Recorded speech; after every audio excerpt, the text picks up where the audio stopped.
Sebelum mendengarkan novel mini series, ayo subscribe channel Kak Farida. Jangan lupa like, komen, dan subscribe.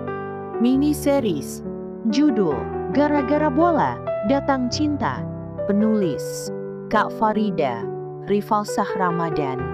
Aira duduk di bangku kayu tua di beranda rumahnya, mengamati suasana kampung yang biasanya menenangkan, tetapi hari ini justru membuatnya gelisah. Di dalam rumah, ibunya sedang sibuk memasak, sementara ayahnya sudah menyiapkan ruang tamu untuk menyambut tamu istimewa, calon besan yang tak pernah ada. Suasana hatinya sangat tak tenang, apalagi pas Raka datang ke kampung seperti yang dijanjikan, tetapi ia datang sendirian. "Aku minta maaf, datang sendiri," kata Raka. "Ini lamaran bohongan? Gak bisakah kamu membawa orang tua bohongan?" tanya Aira. "Aku gak mau bohong double," jawab Raka. Aira sudah menduganya. Ini semua hanya sandiwara, dan tentu saja Raka tidak benar-benar membawa kedua orang tuanya. Tapi melihat ayahnya tampak sedikit kecewa tetap membuat hatinya nyeri. "Ayo masuk," ajak Aira. Raka mengikuti langkah Aira. Dia melihat sekeliling rumah Aira. Atap tak tertutup terlihat tulang-tulang atap dari bambu. Semua keluarga sudah berkumpul. Mereka saling pandang karena Raka hanya datang sendiri dan tak membawa apapun, hanya membawa dirinya. Ayah dan ibu langsung menyambutnya. Mereka tetap ramah. Di tengah percakapan, Raka mengatakan ingin melamar Aira. Namun, kedua orang tuanya mendadak harus keluar kota. Jadi dia hanya seorang diri. Raka ditemani oleh keluarga Aira yang lainnya, sedangkan beberapa ada yang di dapur menyiapkan untuk makan bersama. Ibunya keluar dari dapur dengan celemek masih melilit pinggangnya. "Aira, tolong panggil Raka. Makanan sudah hampir siap." Aira mengangguk dan melangkah menuju halaman, di mana Raka tengah berdiri, mengamati sawah luas yang membentang di belakang rumah. "Kau yakin tidak ingin pergi sekarang?"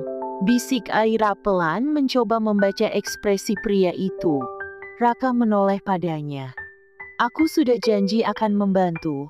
Lagi pula aku sudah di sini." Aira menghela napas. "Kalau begitu, mari masuk."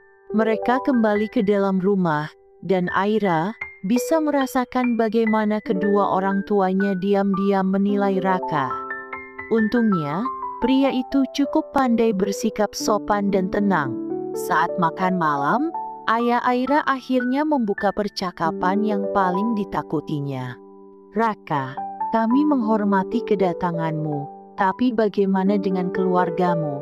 Apakah nggak lebih baik jika lamaran ini ditunda sampai orang tuamu bisa datang?" Aira menegang. Ia tahu ini pasti akan ditanyakan. Raka, yang sejak tadi makan dengan tenang, akhirnya meletakkan sendoknya. "Saya mengerti, Pak. Sebenarnya orang tua saya sangat ingin datang, tapi mereka sedang ada urusan mendadak di luar kota yang gak bisa ditinggalkan." Ayah Aira menatapnya lama sebelum mengangguk pelan. "Saya bisa mengerti, tapi sebaiknya kamu datang lagi bersama kedua orang tuamu. Kami mau acara lamaran resmi." "Kalau begitu, bagaimana kalau kami yang datang menemui orang tua Raka?" tanya ibu Aira. Jantung Aira langsung mencelos. Ini adalah kemungkinan yang tidak ia perhitungkan.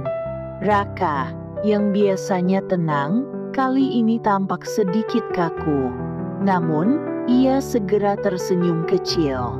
"Ibu, saya menghargai niat baiknya, tapi mungkin lebih baik kita menunggu mereka kembali dari luar kota. Saya ingin memperkenalkan keluarga saya dalam suasana yang lebih baik." Ibunya tampak sedikit kecewa, tetapi ia mengangguk. "Baiklah, kalau itu maumu." Aira diam-diam menghembuskan napas lega. Namun, ia sadar ini hanya menunda masalah. Kebohongan ini semakin besar, dan cepat atau lambat, ia harus menghadapi kenyataan yang sebenarnya. Karena hari sudah malam, Aira meminta kepada kedua orang tuanya agar lapor Pak RT dan Raka tak bisa pulang ke Jakarta malam hari.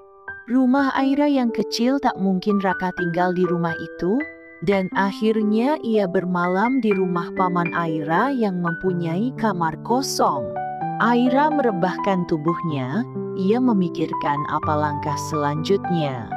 Apakah akan berbohong selamanya?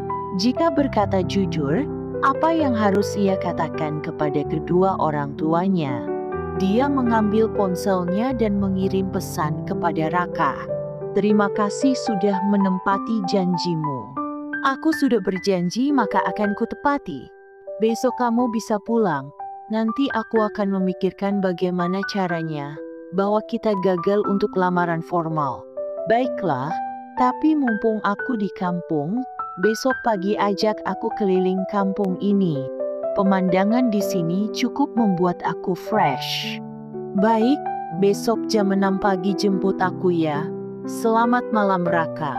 Malam, benar saja, Raka sangat on time.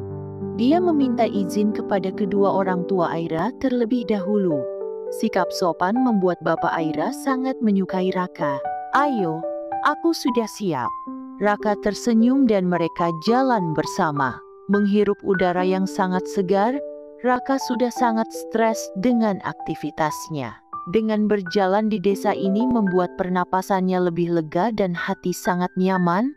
Kampungmu indah, ucap Raka. Iya, lukisan Tuhan yang nyata, jawab Aira. Raka berjalan di tengah sawah, kedua tangannya ia rentangkan agar seimbang. Namun, kakinya terpeleset. Aira yang melihat Raka ingin jatuh, ia refleks menarik Raka agar tidak terjatuh. Posisi mereka seperti berpelukan sekarang, mata mereka beberapa detik saling bertatapan.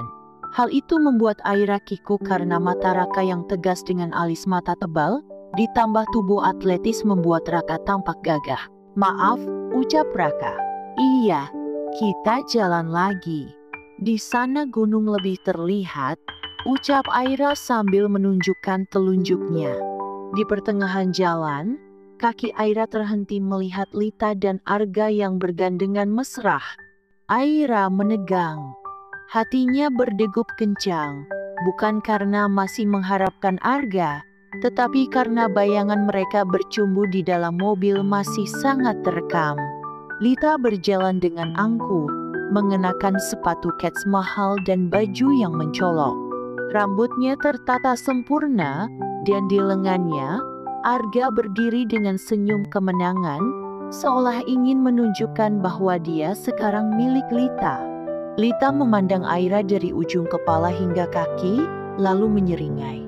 Astaga, aku kira setelah putus dari Arga, hidupmu bakal lebih baik, tapi ternyata... Ia tertawa kecil. Kamu masih sama, kucel, lusuh, dan menyedihkan. Aira mengepalkan tangannya, mencoba mengendalikan emosi. Aku benar gak habis pikir? Lanjut Lita dengan nada mengejek. Dulu kamu selalu sok suci, tapi lihat sekarang, dengan sok kesucian jadi gak bisa mempertahankan dia. Jelas aja dia lebih memilih aku. Dan aku dengar. Lita memiringkan kepalanya, berpura-pura berpikir. Kamu gagal kuliah karena gak ada biaya, ya? Kasihan banget. Padahal zaman sekarang, masa sih masih ada orang yang gak sanggup bayar uang kuliah? Aira terdiam. Dia memang harus berhenti kuliah karena keluarganya tak mampu. Akan tetapi, mendengar Lita mengatakannya dengan nada meremehkan membuatnya ingin menangis, bukan karena sedih, tetapi karena marah. Cukup. Raka berdiri di depan Aira, ekspresinya dingin. Matanya menatap Lita dan Arga dengan tajam, mendengar Aira dihina menjadi sangat geram. Kamu bilang Aira gagal kuliah karena gak ada biaya. Raka terkekeh, tetapi ada nada mengejek dalam suaranya. Lucu sekali, kamu bicara seolah hidupmu sendiri sempurna. Apa maksudmu? Raka tersenyum tipis, lalu melirik Aira sekilas. Aku tunangannya. Aira terkejut. Kenapa Raka mengatakan hal itu di depan Lita dan Arga? Arga yang sejak tadi diam, akhirnya membuka mulut. "Siapa kamu sebenarnya?" Raka menoleh ke arahnya dengan ekspresi santai. "Aku, calon suami Aira." Lita tertawa sinis. "Calon suami? Kamu serius? Kamu pikir kami akan percaya?" Raka melangkah ke sisi Aira, lalu menggenggam tangannya erat. "Percaya atau enggak, itu urusan kalian. Tapi satu hal yang pasti, aku enggak akan membiarkan tunanganku dihina seperti ini."